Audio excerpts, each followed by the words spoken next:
할렐루야. 우리 존경하는 목사님과 또 장로님, 우리 성도님들을 이렇게 기쁨으로 뵐 수 있게 돼서 참 좋다, 그런 생각이 들었어요. 오늘 은혜 충만한 소중한 시간 되시기를 바랍니다. 우리가 좋은 말 하는 게 참 좋은데 좌우에 계신 분 한번 이렇게 목 인사하시면서 오늘 좋은 일이 일어납니다, 그렇게 한번 해보시죠. 오늘 그렇습니다. 오늘 여러분 정말 좋은 일 일어날 수 있기를 예수님 이름으로 축원합니다.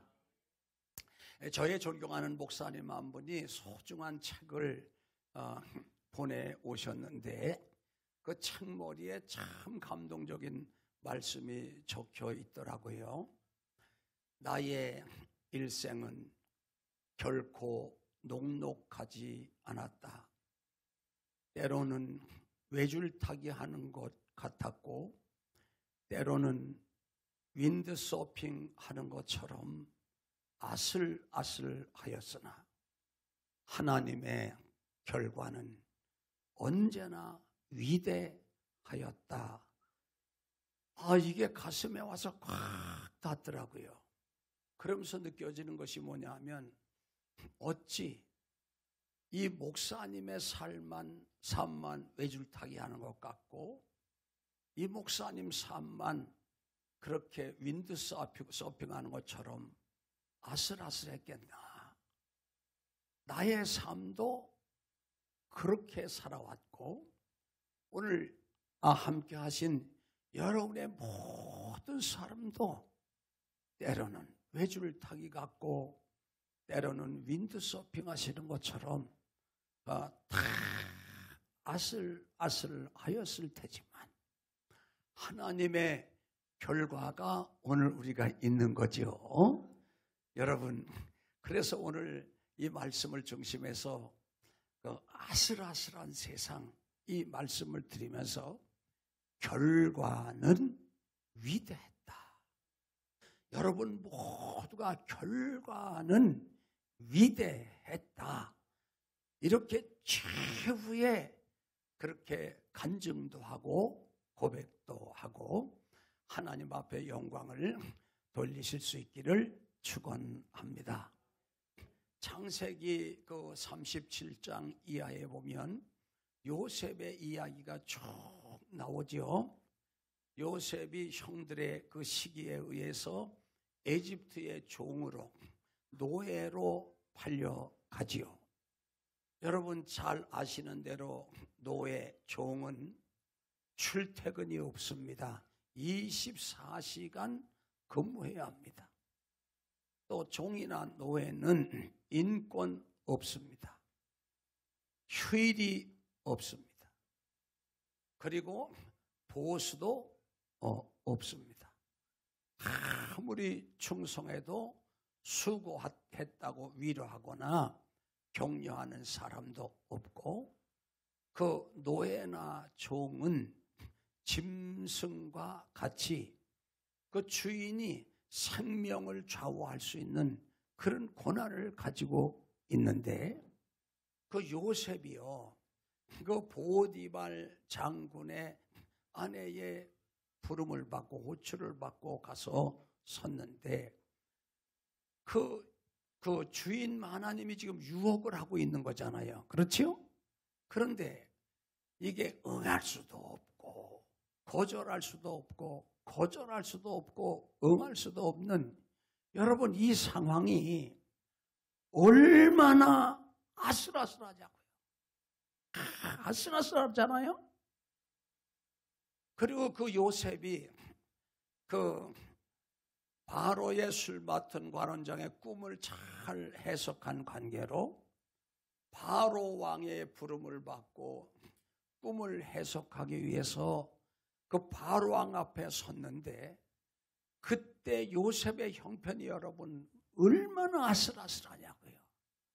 꿈, 해몽이 우리 성경에 척척척척 흘러간 것 같지만 여러분 지금 꿈을 이야기할 때 이 사람이 어떻게 듣는 입장이 중요하잖아요. 나는 잘하더라도 쫙 보디발 장군의 그 부인 앞에서 아슬아슬하고 바로왕 앞에 요셉이 섰을 때 아슬아슬한 겁니다. 그러나 하나님의 결과는 위대하였다라고 하는 거예요. 여러분 한번 같이 해주시죠. 하나님의 결과는 위대하였다. 여러분 잘 아시는 그 다윗과 골리앗 얘기 너무 잘 알잖아요. 우리가 초등학생들도 다 알잖아요. 그런데 생각해 보세요, 여러분. 그 최고 인류 역사에 가장 키가 크고 가장 건강하고 어려서부터 용사하고 그 모든 무예를 다 갖춘 유단자라고요. 지금 그 골리앗은요, 거기에 소년 다윗이 몰맷돌 하나 들고 딱 섰는데 여러분 얼마나 아슬아슬합니까? 그냥 휘두르면 되겠어요? 그런데 그 아슬아슬한 그 다윗 골리앗 앞에 섰는데 한번 따라하시죠. 결과는 위대했다. 우리 그리스도인들은요, 여러분 이걸 믿는 거예요. 오늘 여선교회원들, 우리 회장님, 또 임원들 여러분들, 우리가 세상을 살 때 참 아슬아슬한 일 많이 있어요. 그런데 하나님이 결과를 위대하게 하셨기 때문에 여기 있는 겁니다. 에스더서가 우리에게 이것을 말해줍니다. 수산성에 거하는 모든 유다인들과 에스더까지 하만의 괴계에 의해서 다 처형당하게 되어 있는데 먹지도 마시지도 않고 수산성의 유다인들과 에스더가 금식하고 그 아하수에로 왕 앞에 나아갈 때 여러분 아슬아슬한 겁니다. 당시에는 왕 앞에 아무나 나갈 수가 없어요. 왕이 불러야 호출을 했을 때 나아가면 되는 건데 호출하지 않았을 때 왕 앞에 나오면 그냥 처형이에요. 그런데 한 가지 예외가 있어요. 왕이 부르지 않았을 때도 부르지 않았는데 왕 앞에 누가 나오면 왕의 권위를 자랑하는 지휘봉 같은 거, 우리 사단장 여러분들이 지휘봉 있잖아요. 홀이라고 있어요. 홀, 금으로 만든 그 홀을 이렇게 내밀면 죽지 않아도 돼. 죽지 않아도 돼. 그런데 이것은 왕비도 왕후도 예외가 아니에요. 왕비도 불러야만 나갈 수 있어요. 왕이 왕자에 앉아 있을 때는 불러야만 나갈 수 있는데, 여러분 성경에 왜 그러잖아요.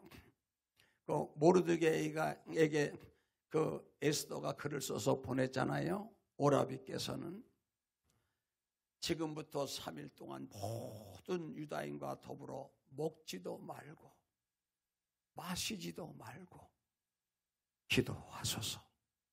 나도 나의 시녀와 더불어 그리한 후에 왕께 나아가리니 죽으면 죽으리이다 그러잖아요. 이게 얼마나 아슬아슬하자고요. 이게 내밀면 사는 거지만 내밀지 않으면 유다인들 살려내기커녕 그걸 살려보려고 노력하던 자기가 먼저 죽어야 된다고. 그런데 에스더가 이걸 보여주는 거예요. 얼마나 이게 아슬아슬하냐. 그런데 하나님의 결과는 위대했다. 여러분 우리가 이 성경을 믿는 겁니다. 이 하나님을 믿는 겁니다. 이런 역사를 믿는 겁니다. 그래서 그리스도인들은 믿음, 기대 속에 사는 겁니다. 그래서 신앙은 매력이 있는 겁니다. 열왕기상 18장에 보면 그 바알 선지자, 아세라 선지자 850명과 엘리야의 기도 대결하는 거 나오잖아요. 그렇죠? 그 바알과 아세라 선지자들 그들이 기도가 보통 에너지가 충만한 게 아닙니다. 외치고 북치고 장구치고 그 다음에 한나절 한 10분, 20분 하는 게 아니에요. 3시간, 4시간 한나절이 지나고, 그죠? 종일토록 하는 거 아니에요? 그리고 어느 정도 이들이 헌신적으로 기도하는가 하면 자기 몸을 막 상하게 했다고 그랬잖아요. 피 튀기는 기도를 했다 그 말이에요. 피 튀기는 기도. 그런데 그 이후에 홀로 북치고 장구치며 고함치고 외치는 것도 아닌, 다수의 이스라엘이 협력하는 것도 아닌 엘리야가 혼자 하나님 앞에 기도하고 섰을 때 얼마나 여러분 이게 아슬아슬하지? 얼마나. 그러나 열왕기상 18장의 이후에 보면 하나님의 결과는 어땠다? 위대하였다라고. 성경 전체가 그걸 보여주는 거예요. 여러분, 다니엘서가 우리에게 무엇을 말해줍니까? 나라가 다 망했어요. 시드기야 왕이 눈이 뽑혔어요. 그리고 잘난 그 동남 동료들이 포로로 잡혀가는데 거기에 사드락, 메삭, 아벤느고가 있고 다니엘이 있지요. 그런데 그네들이 하나님의 은혜로 국비 장학생이 돼서 요즘으로 말하면 영재 교육을 받는 영재 학교에 들어갔는데 그들이 먹는 모든 음식은 우상의 전당에 드려졌던 것이 나오기 때문에 이것을 먹을 게 그거밖에 없어. 그런데 이 음식을 먹지 않으려 하는 거죠.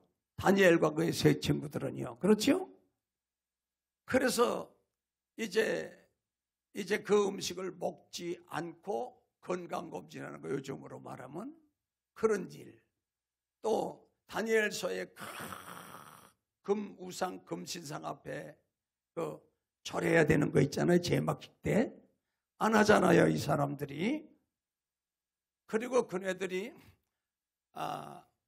내가 왕에게 처형을 받게 돼서 죽음의 자리에 내려가게 되면 하나님이 우리를 살리실 것입니다. 그러나 그리 아니하실지라도 우리가 그렇게 할 수는 없다. 그럴 때 여러분, 이게 목숨을 내놓고 목숨을 전부 거는 거잖아요. 그렇죠? 그러니까 얼마나 아슬아슬하냐 그 말이에요, 이게. 그러나 하나님의 결과는 어때요? 위대하였다. 저는 우리 존경하는 당회장 목사님을 늘 곁에 제가 봅니다. 목사님 목회 현장의 그라운드에서 이제 뛰시는 거예요. 이 교회에서도 그렇지만 밖에 나가서 부흥의 현장에서도 뛰시고 또 총회 여러 목사님들과 관계를 하시면서 거기에서도 목사님은 분주하시고 또 선교 현장에 가셔서 참 선교하시는데 목사님이 자주 가시는 선교 현장을 제게 가보면요, 저는 갔다 와서 한 번도 알아눕지 않은 적이 없어요. 제가 목사님의 목회를 이렇게 쭉 옆에서 보면 여러분, 지금 말한 요셉이나 다윗이나 에스더나 엘리야나 무슨 다니엘과 그의 친구들, 그들만 아슬아슬하게 한 게 아니에요. 여러분의 목사님의 목회도 제가 보면 참 아슬아슬할 때 많아요. 그래도 언제나 하나님은 목사님을 붙드시고 언제나 결과는 위대하였다라고 하는 거예요. 신약성경 사도행전에 보면 사도 바울이 가이사 앞에 서잖아요. 가이사 황제 앞에. 여러분, 오늘 윤석열 대통령 앞에 가는 게 아니에요.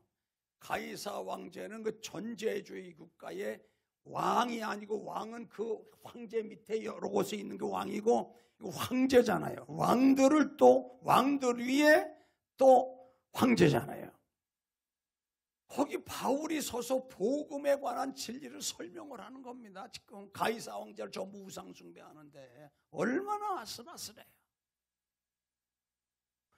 그러나 하나님의 결과는 위대하였다라고 하는 거예요. 저는 대학부 2학년 때 25세 때인데요. 대학원이 아니에요. 대학부, 학부.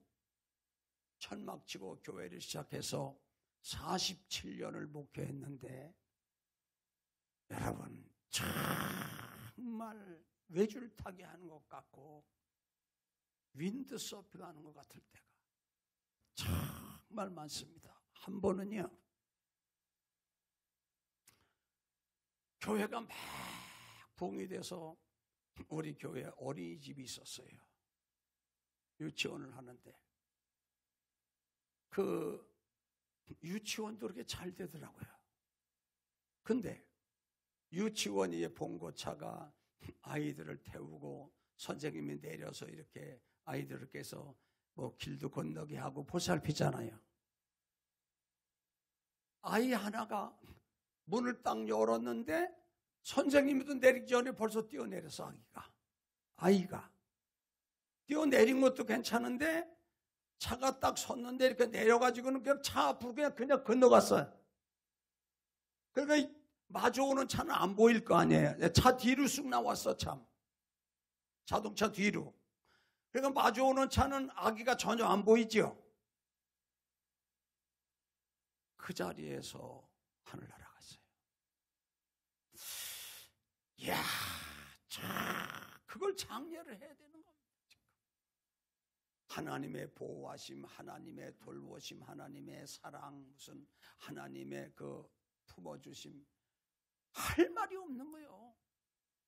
그런데 기가 막힌 게 그 사람은 우리 교회에 나온 지 한 1년도 채 안 되는 초신자의 아기예요. 아들이야.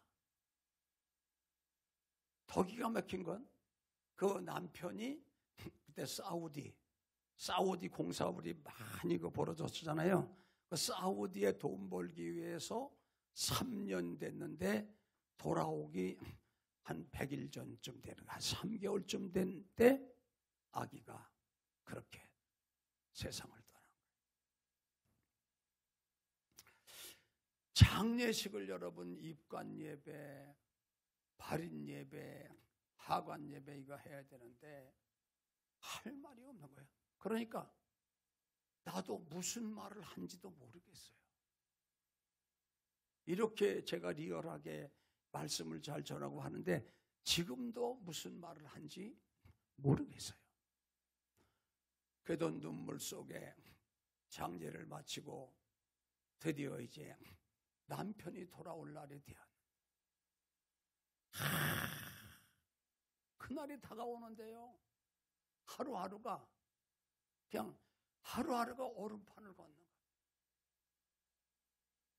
거예요. 그 남편이 내 이름은 오는데 이야, 그날 밤에 그 순간이 외줄타기 하는 것 같고 윈드서핑 하는 것 같은 거예요.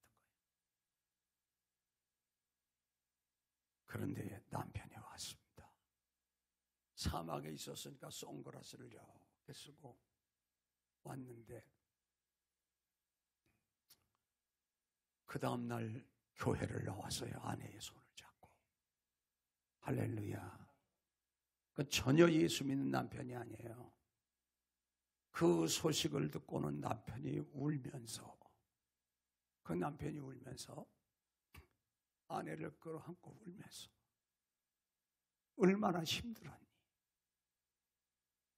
이 힘든 일을 혼자 겪었으니 얼마나 고생했냐? 남편이 같이 울면서 그러고 당신이 교회 다니니까 내가 당신과 함께 나도 예수 믿어야지. 나 그때요.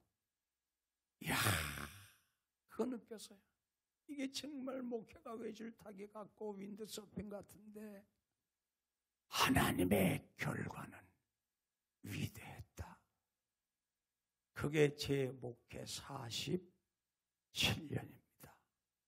여러분, 세상을 사시다 보면 앞으로 갈 수도 없고 뒤로 물러갈 수도 없고 이 좌로나 우로나 피할 길도 없이 그 외주를 타고 홀로 서 있는 것 같은 그런 위기의 때를 만날 수가 있습니다.